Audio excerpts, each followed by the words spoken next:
Saya lebih percaya orang kafir yang masuk Islam daripada orang Islam yang munafik.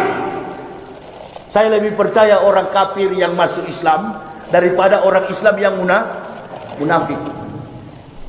Apa dia bilang begitu? Saya bisa sanggah. Tahun 2011 ada ustazah angkasawan India, Sunita Williams.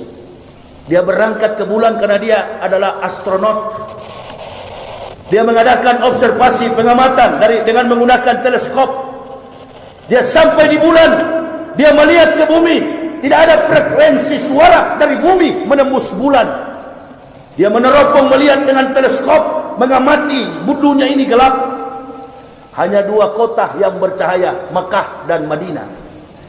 Lalu Sunita Williams menyimpulkan, ternyata dalam satu hari ada 5 kali suara yang menembus dari bumi menembus bulan. Hayya 'alas salah, hayya 'alal falah. Dari mana sumber suara itu? Makkah and Madinah.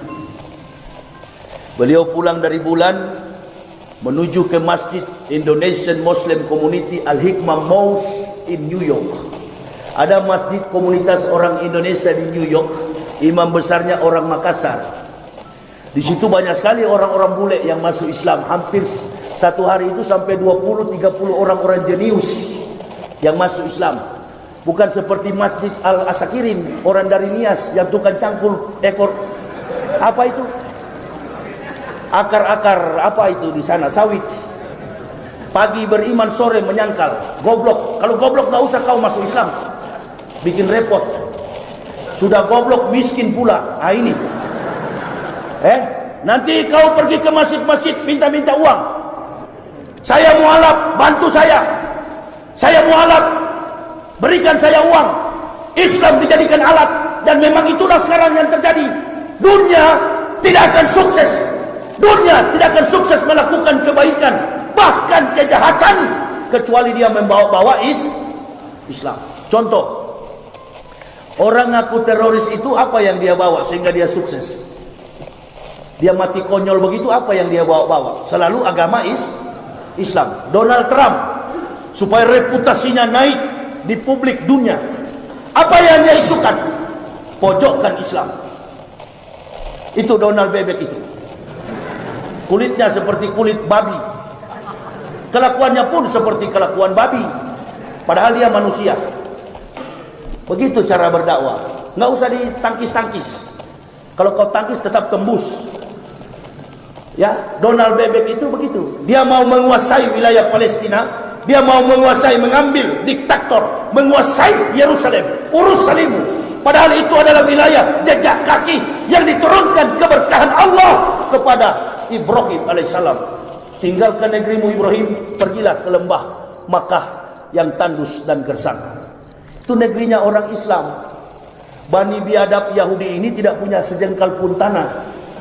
Dengan ide-ide dan gagasan mereka, sikut kanan, sikut kiri, perut bumi ini menembus peradaban. Hanya dengan ide dan gagasan mereka. Yahudi 4.000 tahun, bangsa yang paling tua menguasai dunia. Sama tuanya dengan Cina, sama tuanya dengan India dan Mesir.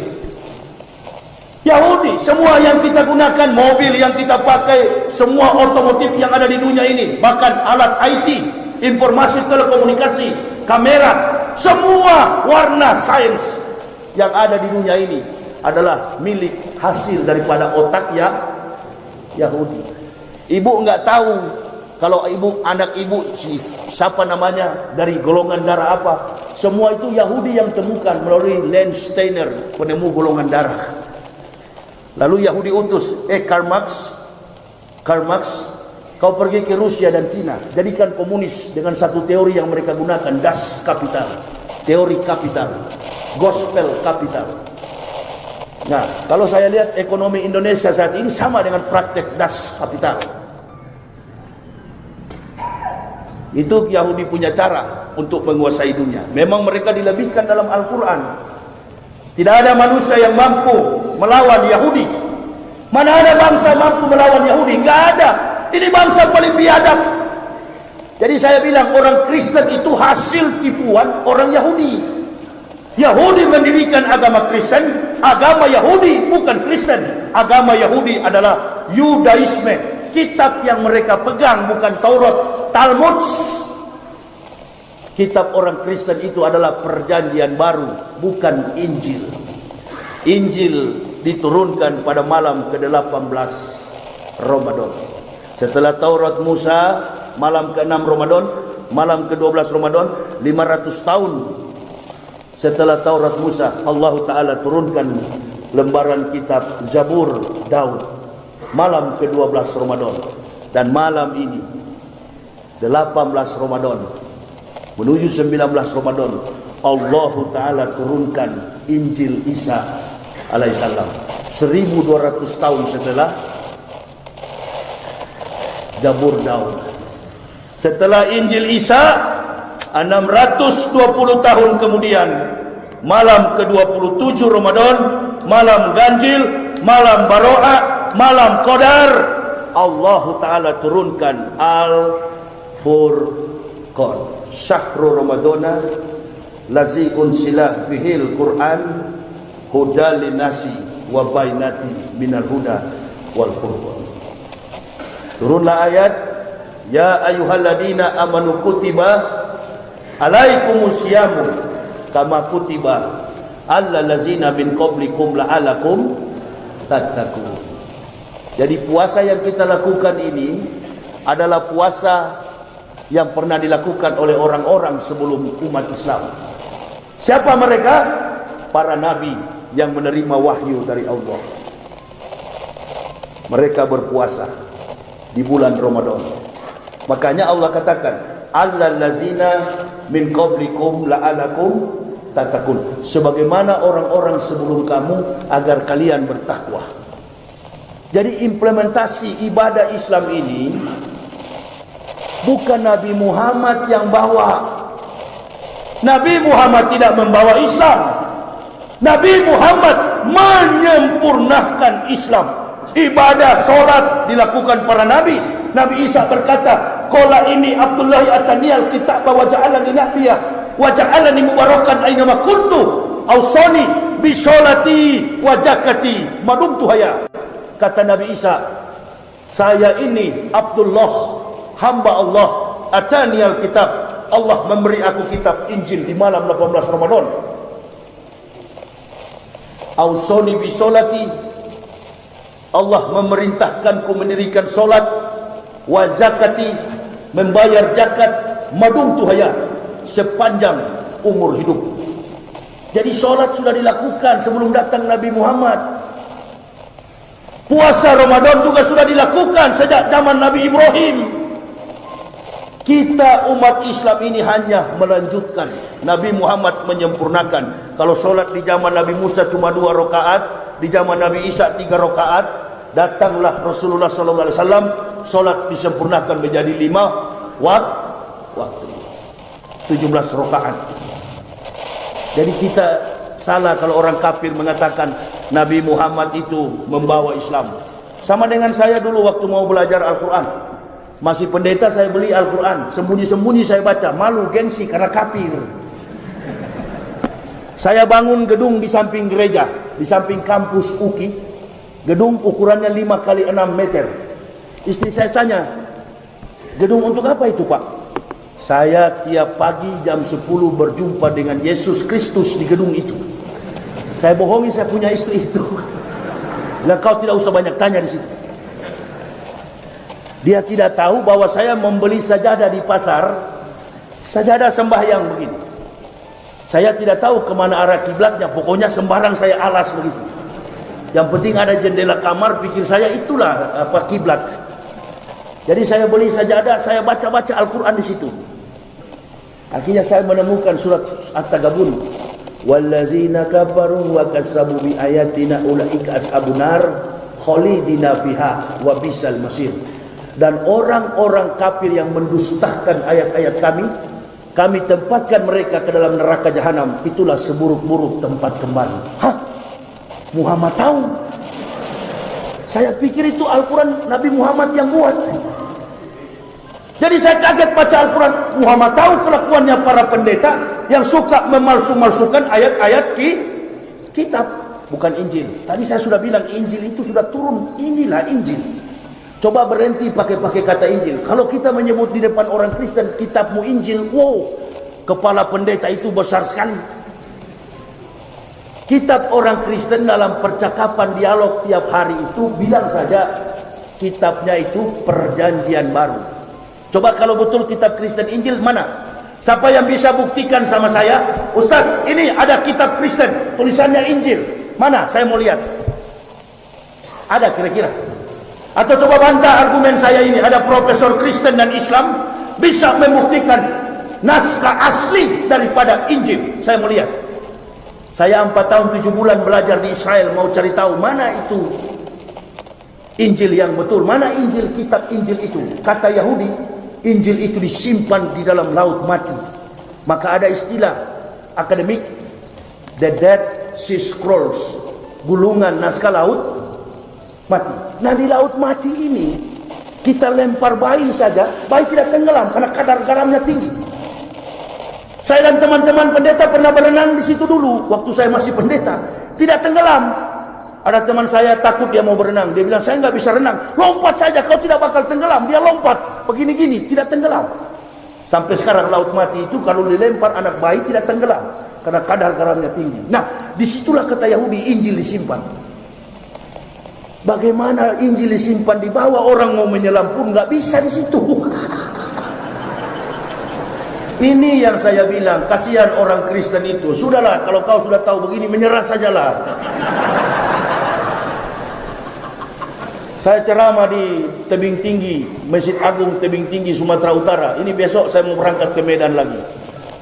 Di samping Masjid Agung situ datang ketua MUI, sudah tua. Bukan ketua MUI, pengurus MUI, sudah tua. Assalamualaikum Ustaz. Waalaikumsalam. Janganlah kau bicara keras-keras di sini. Karena pendeta di belakang itu satu marga dengan saya. Sudah tua sekali, rambutnya sudah putih. Saya bilang, pergi cuci kaki, tidur sana. Orang tua pergi urus bagaimana besok mau kembali ke rahmatullah. Cuci kaki, bobo sana, banyak tahajudlah.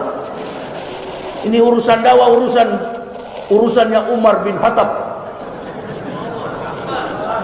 Ente cuci kaki sana, pergi tidur, tidak usah urus-urus. Ini urusan dakwah, urusan anak muda.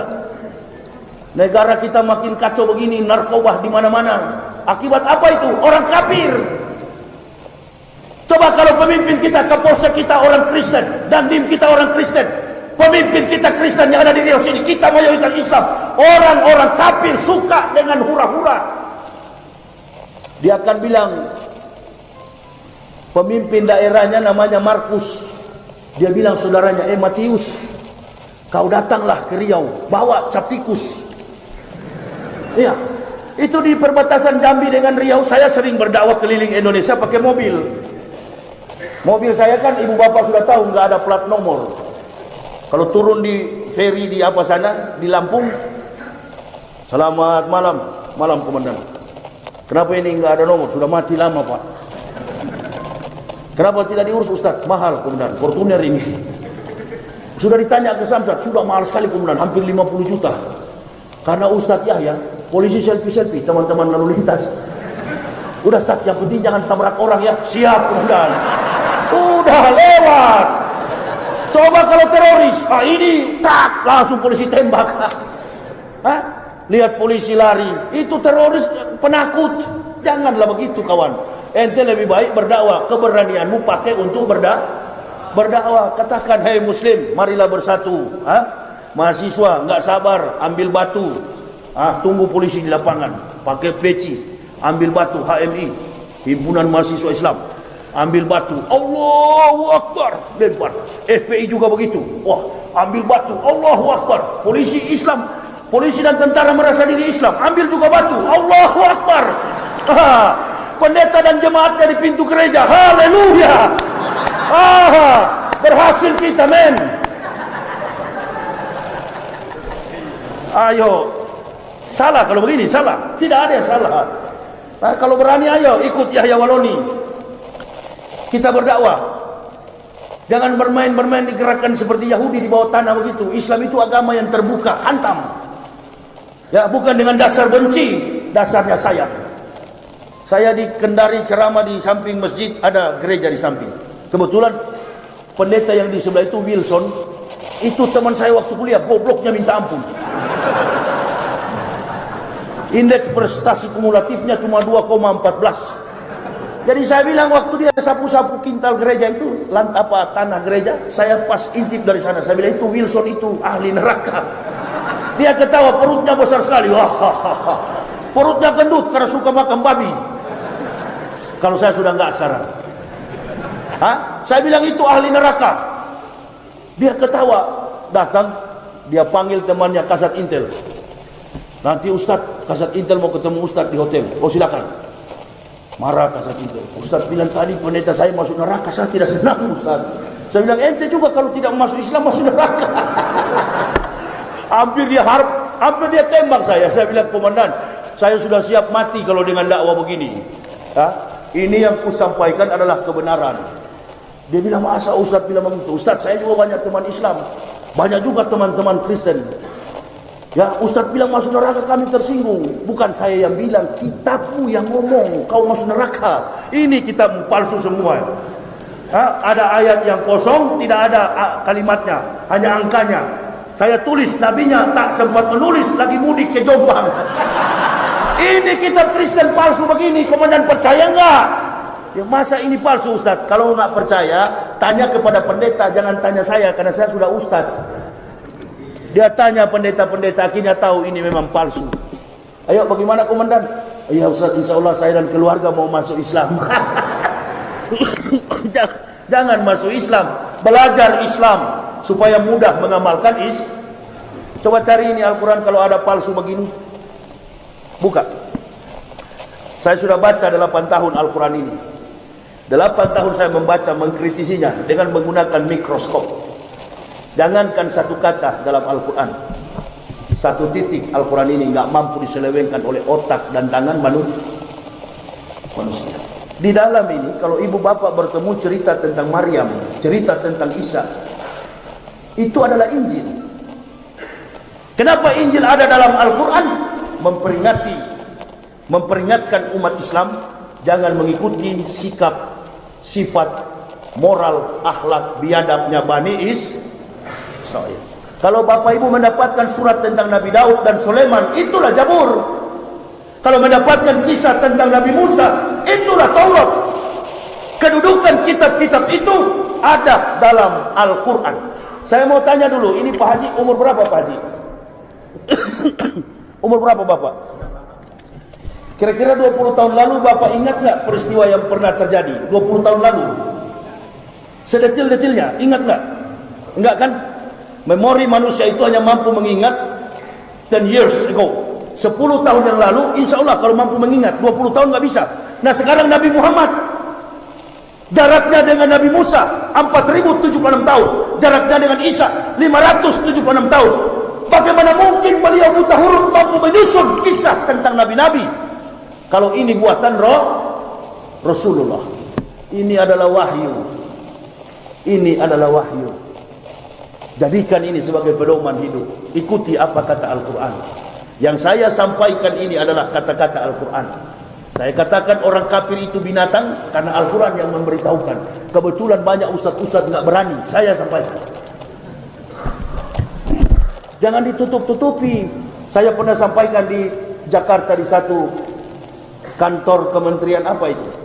Lalu turun saya dari mimbar, diprotes oleh pengurus masjid. Ustaz, jangan keras-keras begitu. Saya tanya, Bapak ini Islam? Saya pengurus masjid. Ah bukan, Bapak Islam atau bukan ini? Dibilang saya Islam. Ini dalam Al-Anfal 55. Coba baca, Bapak baca. Dia baca. Iya ya, Al-Quran bilang begitu. Nah Bapak kan tidak berani sampaikan, saya yang sampaikan. Kebetulan saya bekas binatang, jadi tidak apa-apa. Saya lebih baik mati, lebih baik di penjara. Ada istilah orang Melayu. Kita ini orang Melayu, pakailah istilah kita. Lebih baik mati berkalang tanah daripada hidup bercermin bangkai. Nggak ada nanti begitu Pak Camat meninggal dunia, lalu ditanya jabatan di dunia. Camat kayu payung sekaki. Oh kalau camat surganya agak di lantai 5 Pak ya. Nggak ada. Kalau Pak Camat agamanya Kristen tidak ada tanya-tanya. Begitu sampai di pelataran kiamat, barikatan mustawfijatan ala raqabih wa kula insanin alzamnahu ta'irahu fi unuqih wa nukhriju lahu yaumal qiyamati kitaba yalqahu mansuran iqra kitaba kafa binafsikal yauma alaika hasiban. Cukuplah dirimu sendiri yang menjadi penghisap atas perbuatanmu. Kalau camatnya agama Kristen, enggak ditanya-tanya itu. Agamamu Kristen, sana neraka. Kalau bapak tidak sampaikan di dunia begini, nanti begitu masuk surga, Pak Kapolsek dengan Pak Camat sudah di surga, polisi yang Kristen bilang begini, ditanya malaikat, kenapa kau masuk neraka? Bukankah sudah ada diturunkan Al-Quran? Betul, tapi Pak Camat dengan Pak Kapolsek nggak bilang sama kami, ya Allah. Tadi saya dengar ada program ini. Inilah Pak Kapolsek nanti kasih buku saya ini. Aduh, sayangnya tinggal 10 biji. Tinggal 10 biji. Jadi siapa yang beruntung dapat buku ini. Ini kasih Pak sama orang Kristen yang kepala batu, yang keras. Di Manado itu, saya berdakwah di Manado, nggak ada yang mau dengar. Begitu buku ini sampai ke sana, orang Kristen baca. Ayah saya termasuk ayah saya yang benci sama saya masuk Islam. Dia bilang begini, Yahya, kenapa kau masuk Islam? Saya nggak masuk Islam. Islam yang masuk ke saya. Hah? Apa kelebihan Islam itu? Islam nggak ada kelebihan, tapi Islam itu benar, suci, sempurna ajarannya. Dan itu bukan buatan manusia, asli wahyu dari Allah. Mampu bercerita peristiwa yang pernah, sementara, dan akan terjadi. Ma'lam takunu ta'lamun. Nah, kalau bapak orang awam tidak usah berdebat soal Quran. Saya mau tanya bapak, ini digantung patung Yesus begini, digantung pakai swembruk. Swembruk itu pakai celana dalam. Pakai apa kalau istilah orang Jawa sana? Kolor ya. Kolor hijau. Enggak, bukan kolor hijau, kolor celana dalam. Dengan logika sederhana, secara eksologi, etika, logika, estetika, memandang substansi esensial daripada sebuah agama, letakkanlah eksologi, etika, logika, estetika. Tapi jangan terlalu ilmiah, nanti banyak yang menghantuk. Yang simple, logik, dengan logika sederhana. Saya katakan kalau opa kita, kakek kita gantung di dinding rumah begini, pakai celana dalam, bapak malu nggak kalau ada tamu? Lalu tamu tanya, siapa itu? Opa kami. Hah? Nah sekarang tidak usahlah opa, bapak sendiri foto telanjang pakai swembruk, gantung begitu. Malu apa tidak? Dia bilang malu. Nah sekarang kenapa Tuhan tidak malu? Dia bilang betul juga ya. Saya bilang jangan betul-betul. Jangan betul-betul lah, cepatlah masuk Islam. Terakhir dia datang ke saya di Jakarta, saya tanya, kita di Islam itu Pak, yang menyelamatkan kita itu bukan perbuatan baik kita, tapi iman kepada Allah. Kita orang Islam diselamatkan karena rahmat. Qad aflahal man tazakka wa zakara rasma rabbih fasalla bal tusiruna al-hayatad dunya wal akhiratu khairun wa abqa inna hasala fi suhufil ula suhufi Ibrahim mawa Musa. Terdapat dalam kitab Ibrahim dan Musa. Jadi penggenapan janji Allah kepada Nabi Muhammad itu sudah disuratkan, sudah dinubuahkan, diinformasikan dari para nabi sebelum datangnya beliau. Nah, maka konsep keselamatan umat Islam beriman kepada Allah. Dia masuk surga karena dia beriman. Orang kafir masuk neraka bukan karena dia berbuat dosa. Muslim dan kafirin tetap sama-sama berbuat dosa. Mukmin masuk surga karena iman kepada Allah. Kafir masuk neraka karena ingkar, kufur nikmat, tidak mau beriman. Jadi di Islam itu Pak, tidak ada juru selamat, cari selamat masing-masing. Sedangkan selamat belum tentu selamat. Ente di Kristen kan Yesus mati dulu di kayu salib, barulah tiba penyelamatan. Betul Bapak masih percaya itu? Saya percaya Yesus adalah Tuhan. Sekarang saya mau tanya, apakah Bapak percaya Tuhan pernah mati? Dia bilang saya tidak percaya kalau Tuhan mati. Gila kamu Yahya. Bagus, masih sehat kalau begini. Belum warak, belum gila kalau begini, bagus. Bapak percaya Tuhan tidak pernah mati? Saya percaya Tuhan enggak pernah mati. Dan sekarang saya mau tanya, apakah Bapak percaya Yesus Tuhan? Saya percaya. Apakah Yesus pernah mati? Loh, dia akan mati demi menebus dosa-dosa manusia. Saya tidak tanya sebab kematiannya, proses kematiannya. Yang saya tanya, apakah Yesus pernah mati atau tidak? Dia katakan pernah. Nah sekarang Tuhan mana yang Bapak percaya? Yang tidak pernah mati tadi atau Yesus yang pernah mati? Dia bilang iya juga ya. Jadi kalau Bapak Ibu berdebat masalah ini Al-Quran bilang begini, Bible bilang begitu, akan perang agama. Satu bukan ahli Islam, satu bukan ahli Kristen. Lebih baik kami yang dari kafir begini, ya kalau ada tetangga Islam, tetangga yang beragama Kristen, kita beragama Islam, kasih sama pendetanya di sebelah. Pendeta, ada titipan hadiah dari Ustadz Yahya. Silakan kau baca, baru besok kau nanti disunat. Nggak apa-apa, nggak apa-apa. Lebih bagus begitu, itulah kebenaran. Daripada kita diam-diam bom gereja di sana, Islam yang rusak. Amin ya robbal. Bangunan ibadah tidak boleh dirusak. Kalau dirusak berarti kita bukan beragama Islam, berarti kita memang pelaku teroris. Masjid tidak boleh dibom, gereja tidak boleh dibom.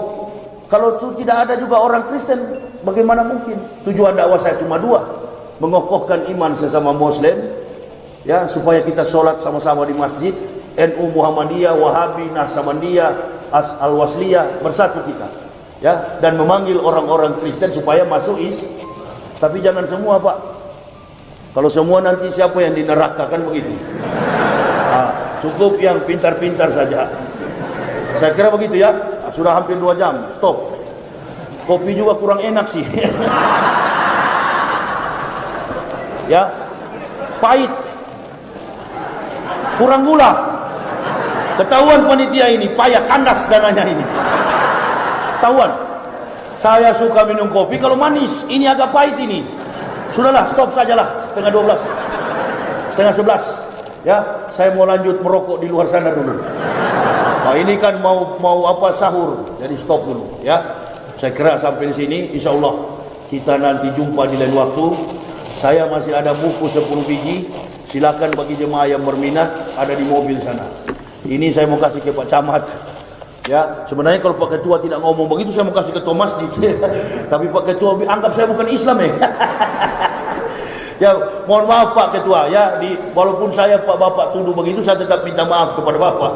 Ya, mudah-mudahan kita nanti Bapak nanti kaget, kita akan sama-sama di pelataran kiamat. Ya, Ustadz Yahya di mana surganya? Insyaallah, walau ana ahlal kitabi amanu wa taqaw lakafarna anhum sayiatihim wala adkalnahum jannati na'im. Walau ana ahlal kitab, itu Allah yang katakan. Sekiranya ahli-ahli kitab, pendeta-pendeta mau beriman, bertakwa kepada kami, kata Allah, kami hapuskan kesalahan mereka, lalu menempatkan mereka di surga yang penuh kenikmatan. Jannati na'im. Jannati na'im itu surga yang tingkat ketiga. Kalau pengurus masjid tidak tahu di mana surganya. Pendeta yang dari kafir masuk Islam, surganya Jannati Naim. Pengurus masjid tidak tahu di tingkat mana saya, tidak ada dalam dalil. Boleh begitu kira-kira? Boleh, supaya kita jadi orang yang jujur. Karena puasa ini kata Allah, kulu amal ibnu Adam lahu ila saum fa innahu liwa ana azbih. Sesungguhnya semua amalan anak cucu Adam adalah untuk dirinya sendiri, kecuali illa saum, kecuali puasa. Adalah untukku karena aku yang memberikan balasannya. Jadi di sini adalah konteks kejujuran. Yang tahu antum puasa atau tidak adalah Allah. Tapi surganya tadi sudah dijelaskan kan dalam Al-Baqarah. Pendeta-pendeta itu di atas. Pengurus masjid tidak tahu di tingkat mana. Angkat tangan menyerah anak. Nah itu. Jadi janganlah bermain-main dengan para ustadz. Nah ini yang bahaya. Karena ustadz-ustadz itu sumbernya adalah dalil. Segala macam serangan ustadz-ustadz itu sudah di backup oleh Allah dengan Quran dan hadis. Jadi nggak usahlah kata Imam Syafi'i, yang dekat dengan kita adalah mati, yang jauh dengan kita adalah masa lalu. Sudahlah, itu sudah jauh ke sana itu. Yang kita perhitungkan sekarang adalah siapa yang bertahan sampai akhir kiamat. Orang-orang yang berilmu, nikmat betul ilmu Islam ini. Kalau dia sudah bersarang di dada, jangankan tak punya harta, kematian pun dia rindu kepada kematian. Al-jannatu mustaqatun ila arba'ati nafarin. Surga merindukan 4 orang. Yang pertama talil Quran, yang kedua wahabi di lisan, yang ketiga mun'imul ji'ani, dan yang keempat wasoimina fi syahri Ramadan, orang yang sedang berpuasa di bulan Ramadan. Mudah-mudahan Allah panjangkan umur kita sampailah kita nanti pada Ramadan yang akan datang. Amin ya rabbal. Barakallahu bil ayati wa dzikrakim. Terima kasih atas segala perhatiannya. Mohon maaf atas segala kekurangan saya. Usikum wa nafsi bi taqwallah.